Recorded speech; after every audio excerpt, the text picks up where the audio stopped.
Hello, welcome back to another episode. At least Kristen is aware that she is going through a difficult time and may require assistance. Her initial call was regrettably to Kurt, who is now conveniently under Leland's control. Kristen's greatest fear is that Andy might not return home, but rather that, in the back of her mind, it might be the simplest course of action for her life. Although everyone has such an idea, not everyone has gone through what Kristen has. A part of her felt relieved as she witnessed the removal of her child from a woman's womb. That would have been my next thought after putting the horror I saw in front of me behind me. In Kristen's universe, things are constantly a little off, so it's difficult to hold her responsible for having negative ideas. Given everything, she is a pillar of wisdom and mothers her daughters beautifully. Most wouldn't bend but break if faced with the same experience. Kristen had some second thoughts because she witnessed Kurt acting in an odd way. Kurt, are you all right? Oh, this is just what I do to write these. He was her go-to, but now she's backing off on that, and if she decides to keep working on herself, we'll probably look for another therapist. Imagine if she realized the depth of Cheryl's relationship with Leland.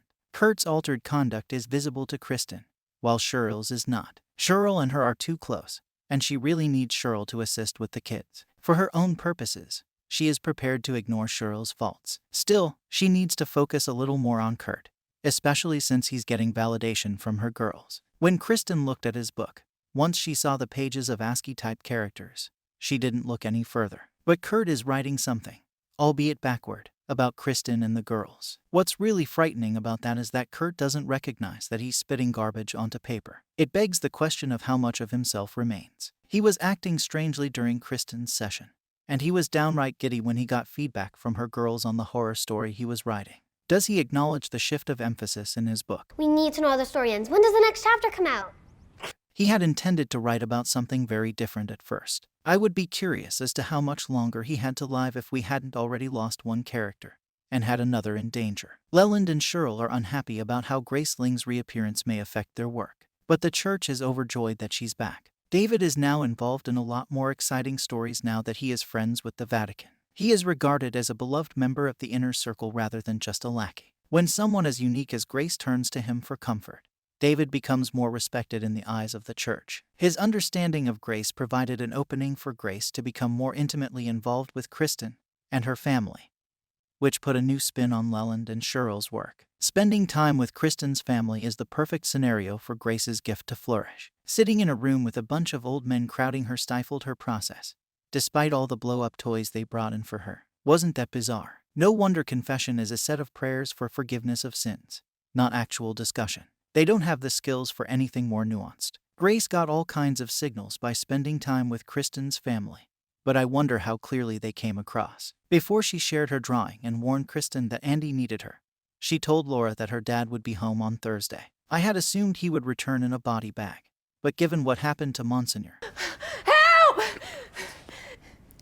Kristen is probably going to pay attention to what Grace said. Even though Kristen believed that life without Andy would be somewhat simpler, she would still use all of her efforts to rescue him. So soon after discussing how difficult it is to go it alone with Andy virtually vanished. That must be weighing heavily on Kristen's mind and causing her to rethink his return. That emotion ought to pass once she realizes that evil forces have kidnapped him. What's happening with Leland now? He has been exposed as a killer. He forced Grace and Monsignor to battle for their lives. The Monsignor lost his battle, but Grace, someone the church reveres, was at risk by a former church insider. That has to change evil's trajectory significantly. Right. If it doesn't, we'll need validation of my theory that merely being in Leland's presence alters how people behave. There would be no other explanation. It's difficult to imagine Grace's suggestions being rejected, and it's even more difficult to believe she would be misled by Leland.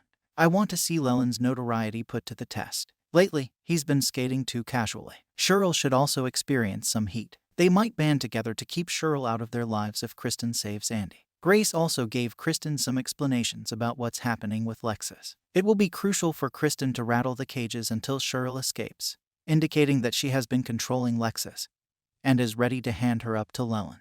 A case of the week was also included. Evil being evil, it was ambiguous, leaving even Ben scratching his head for an explanation. First of all, I agree with Kristen. The Ring isn't a B-movie. It's solid and has withstood the test of time, launching myriad imposters in its wake. Just like in the Ring movie series, There isn't an explanation for why DF stock instigated a demon to follow its investors. We don't even know if all investors experienced it or if it was just a small sample of people on the show who were in its path. It was fun watching Ben try to science his way out of it, though. When Karima was scared, Ben wasn't sure how to react. His sister has been his rock of late, so for her to flounder at an explanation shook him up a bit. Kristen's plan to rid them of the demonic force was brilliant, but it also suggests that she needs to remain concerned about her dark thoughts and be vigilant in determining why she can't get a handle on them.